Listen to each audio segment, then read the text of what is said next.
In the summer of 2000, I hit my head water skiing. I was actually doing backflips on a wakeboard, and I repeatedly smacked the water with the back of my head, and I got a concussion, a closed head injury. And so my friends took me to the hospital because I wasn't making any sense. I don't remember any of that. I sort of blacked out. But then they eventually brought me home, and the most fascinating thing happened when they brought me home. I was given a tour of my life, and I got to see my life as if I'd never seen it before. I was asking Kristen questions about where we met and when we got married and what's my job. And then they brought my boys into the room. And I remember just repeating over and over, these are my kids? Imagine getting a tour of your own life. Now, my brain didn't have enough energy to think about the future, which is where worry and anxiety comes from. And my brain didn't have any energy to think about the past, which is where regret comes from. I could only be present in this moment now and nowhere else.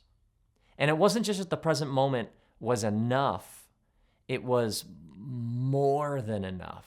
It almost had like infinite depth and dimension to it. The experience was like nothing I had ever experienced in my life. Now, I was a lot like all of us at the time, working all the time, returning emails, phone calls, going to meetings, getting this done, getting that done, multitasking, the to-do list, go, go, go, go, which is how life is for most of us in the modern world. But then I hit my head, and it took about a week for the symptoms to subside. So I had about a week where I was out of it.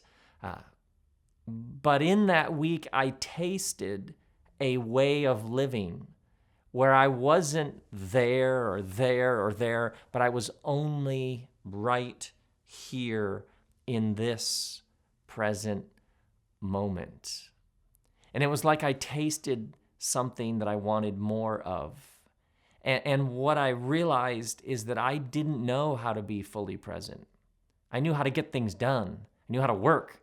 I knew how to have lots of things going at once, but I actually didn't know how to be here, not just with a head injury, but in the course of everyday life. How do you live in such a way that you don't feel like you're skimming the surface of your own existence? How do you live in such a way that you don't feel like time is flying and you're busy, but it's not satisfying in the way that you know your life could be? How do you create a life that's actually worth living? So that's where this book comes from. That's why I wrote How to Be Here. It's essentially what I've learned over the past 15 years about how to be present to your life and to create the kind of life where you're not missing a thing, where you're here and nowhere else.